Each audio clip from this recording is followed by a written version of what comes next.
সামনের সময়গুলো ভালো নয়, কঠিন সময় অপেক্ষা করছে বলে জানিয়েছেন বিএনপির ভারপ্রাপ্ত চেয়ারম্যান তারেক রহমান। বিকেলে রাজধানীর খামারবাড়িতে কৃষিবিদ ইনস্টিটিউট মিলনায়তনে বিএনপির দেশ গড়ার পরিকল্পনা কর্মসূচির সমাপনী অনুষ্ঠানে ভার্চুয়ালি যুক্ত হয়ে তিনি এসব কথা বলেন। বিস্তারিত মণ্ডলের নামের রিপোর্টে। রাজধানীর খামারবাড়িতে কৃষিবিদ ইনস্টিটিউট মিলনায়তনে বিএনপি দেশ গড়ার পরিকল্পনায় এই কর্মসূচির আয়োজন করেন। ভার্চুয়ালি যুক্ত ছিলেন দলের ভারপ্রাপ্ত চেয়ারম্যান তারেক রহমান। আমি গত প্রায় 1 বছরের বেশি সময় ধরে বলে আসছি যে আমাদের সামনের সময়গুলো কিন্তু খুব ভালো নয়। এ সময় তারেক রহমান বলেন, দেশ নিয়ে নানা রকম ষড়যন্ত্র হচ্ছে, সেই ষড়যন্ত্র রুখে দেওয়ার একমাত্র উপায় হচ্ছে গণতন্ত্র রক্ষা করার।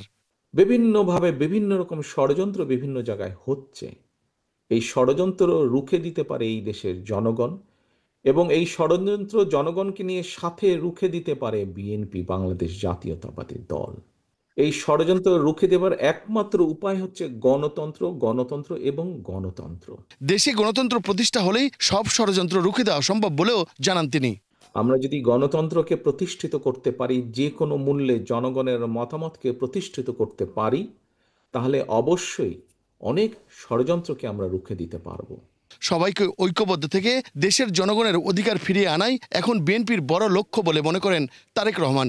দেশকে যদি সামনে নিয়ে যেতে হয়, মানুষকে যদি তার অবস্থান পরিবর্তন করে ভালো অবস্থানে নিতে হয়, তাহলে আমাদের সকলকে কাঁধে কাঁধ মিলিয়ে কাজ করতে হবে। এই বাংলাদেশে যদি দুর্নীতির লাগাম টেনে ধরতে পারে, তাহলে একমাত্র বাংলাদেশ জাতীয়তাবাদী দলই পক্ষেই সেটা সম্ভব।